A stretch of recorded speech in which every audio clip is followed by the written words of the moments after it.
Do you have children? Yeah, I have 3. Where are they currently? Up home with their dad. So he's okay? Yeah, he's a good dad. He's a great dad. Do you feel guilty about what you're doing to your kids? Absolutely. Yes. What like I have a 4 and a 5-year-old babies, and they think I'm at this store. Like, when was the last time you spoke to your kids? It's been a little bit because their dad won't. Like, you know. How you doing, dear? What's your name? Ashley. Nice to meet you, Ashley. Where are you from originally? Huntington, PA. Yo, shout out Huntington, we out there. How old are you, Ashley? I'm 28. 28. Now, let's go down memory lane. Paint us a picture. What was your childhood like?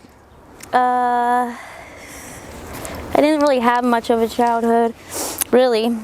I had my first kid when I was 15. Prior to that, I guess I was in placement, and you know, I didn't have very good parents, all that, you know. What happened to your biological parents? Well, my dad's an alcoholic, and my mom be on drugs too, so, you know. Yeah. Basically, all I had was my grandpap. Okay. What are some of your favorite childhood memories you can think of?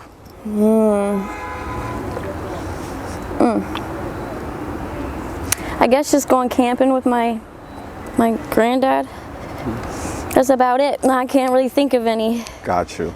So let's go in middle school and high school. What type of student were you? I was actually pretty good, but then whenever I had got pregnant, I was in the 9th grade, and I ended up dropping out because you know how that goes, pregnant in school. Didn't get treated very well. What happened after you dropped out? What did you get into after that, after having your baby? Basically, I was just a homebody with her. I would go to a party here and there afterwards and just realized I didn't even want to be there. I'd rather just stay home with my kid because I wanted to be a better parent than mine. Understood. So let's talk about current situation that you're in right now. You're out here in Kensington. What brought you down to the Badlands? Drugs, of course. What type of drugs? Dope, crack.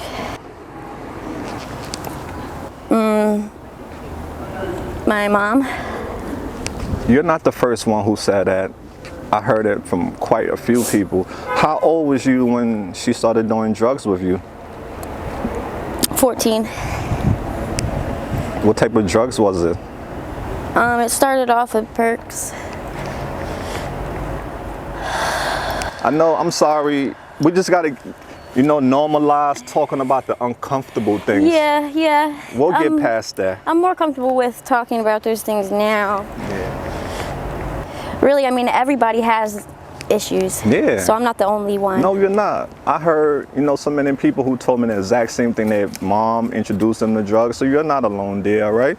I know this is hard to talk about, and you're courageous for being open, you know, to help those who don't want to talk about it, all right, dear? I will always encourage people to not get high, or if you already do, like, do whatever to maintain your sobriety, and because relapse is very common, and it happens with everybody mostly.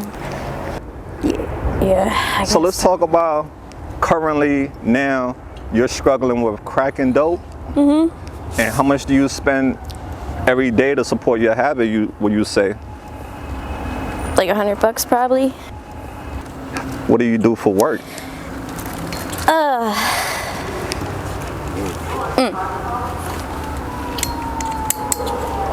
You don't want to talk about that?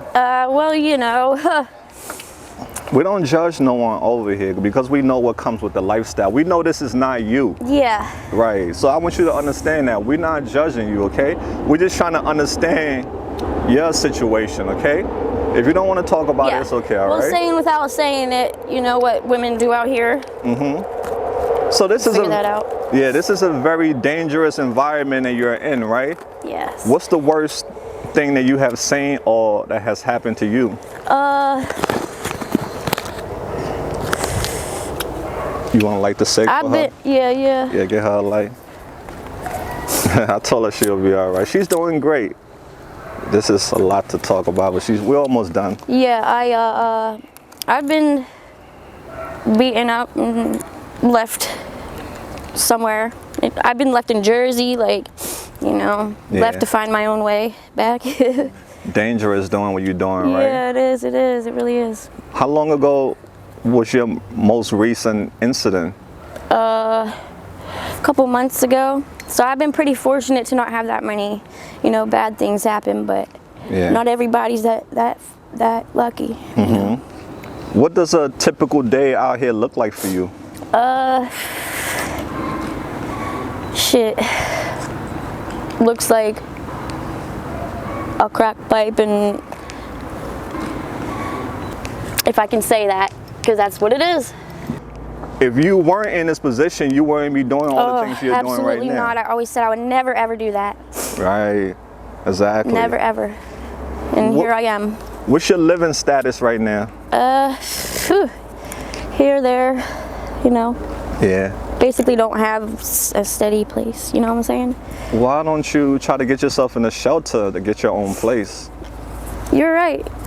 You ever thought about that? I have, but basically it comes down to, you think of all these things whenever you're sitting just in your head, you know what I mean? But then you just never do it. Like me, like, I want to go to treatment, but how do you do it? Like, how do you initially, like, well, first of all, I'm gonna have to, you know, go do my time, all that for other reasons, and I don't want to be like, here, have me, you know what I mean? Like, just, it's hard to do that. When was the last time you used some fentanyl today, would you say? Like 15 minutes ago. So how long do it last for you? Before I start getting like sick from it, like 5 hours maybe. But at this point, I do it to not even be high, like just be regular. Yeah, I hear that a lot. People just do it just to get well, not to get sick, right? I haven't turned to like the IV. Oh, no use, IV? But nope. Don't go there, because that's a whole different game changer, It's a whole nother right? monster. So do you snort? I smoke it. Smoke it? What type of advantage does it give you when you smoke it? What does it do to you? You get high just like you would with a needle, but I don't know, I don't be falling down like they be doing, you know what I mean? Like, as soon as they hit with it, they just go down. Like, I don't do that.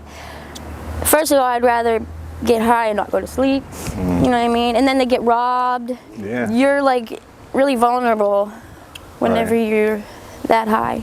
What advice would you give your younger self? I guess to not follow, and because, you know, you always think your family's fucked up, all that, but you need to just look at how you want it to be better than that, or whatever. Yeah. Or, you know, have your kids in a better situation. So what does rock bottom look like for you? Pretty much this. Pretty much. Right. I'm sure you miss. What was your life like before this happened to you? I'm from in like the mountains, you know what I mean? So basically just at home with my kids, and like, you know, what do we do for fun? Like ride dirt bikes, play in the dirt, you know? Yeah. Which I love being a parent to my kids, you know what I mean? I just lost my way a little bit. I mean, it's only been like 8 months that I've been at Kensington. Oh yeah? So how long have you been doing drugs? Since I was young. I mean, like full on every day, 17. I started with perks. I did those for 8 years, and then I got on Subutex because I got pregnant, and I did those for like 3 or 4 years, and then I couldn't get them anymore, so I started doing the dope. Understood. Are you ready to go to rehab today? It's a lot of places that's willing to take you. We got a lot of mobile vans around that's willing to do assessment. Not today, but you know how I just need to throw myself into it, obviously, but I don't know how to do it. I don't know. Eventually I will. Have you been clean before? No. I'm hoping that whenever I do, though, I'm not going to be one of the ones who come right out and, you know, get high again. So when you look at yourself in the mirror now, what do you see? I'm like embarrassed of myself. How much you used to weigh before? Pretty much the same. I lost like weight in my face, maybe like 5 pounds I lost, but I've always been tiny, so. Well, try to get yourself in a shelter, right? We got Beacon House. I heard great things about Beacon House, right? Where do it be? Check it out. It's on Huntington. It's a shelter. Oh, the one right by the station? Yeah, exactly. Okay. Yeah, check it out. They don't have a lot of restrictions like some shelters do. They give you a room and stuff, I heard. Yeah, you got TV, laundry room. Okay, yeah. You don't have no curfew, and then you get your own place after that, right? That's a big thing, to no curfew, and I bet you that makes a lot of more people commit to, you know, staying there. What advice would you give to those who are newly starting off with drugs? If you can, like, get out of it quick. Don't go too far, like, cause you'll be stuck. What's the biggest lesson would you say you have learned so far from all this you're going through? As far as addiction, it's not easy, and like you can very much die very easily, but also like the people aren't who they say they are as far as being out here. You got to be careful, and you know, you can't really trust anybody. What makes you happy? What makes me happy here, or? No, in life. My period. kids. Beautiful. Yeah. Yeah, I couldn't imagine that would make a mom happy. So hopefully you can fight to get back into their life, you know, because I'm sure they miss you. Of course, I know they do. What are your short-term goals now? The first step would be treatment. I don't really want to plan anything out ahead. You know what I mean? Other than that, go with step by step. And if your friends or your family see this video, what message would you like to send to them? That I love them, and you know, I'm gonna get it together. And the reason why I don't contact them is just because I'm ashamed of it all. If you had 3 wishes, what would your 3 wishes be? That I could be stronger than I am. That my kids wouldn't be without me, of course, and that I had $1 million. Awesome. There are a lot of people in this world who judge people who are struggling with addiction. What's your message for the world? You can't really judge people because you don't know what they're going through. You don't know, like, you never walked in anybody else's shoes, and it's understandable for people who judge, because if you haven't been through something, then you just don't understand, and it's not your fault. But you know, think about that in the other person's vision as well. AML family, I want to tell Ashley, thank you so much for being courageous and helping spread awareness. Hopefully somebody can learn from her experience and won't come down this road. Ashley, is there anything you're in need of we can help you with? No. Okay. Okay, guys, we clocking out. Remember, don't be bitter, be better. Until next time, Ashley, Mal, we out there. Peace out.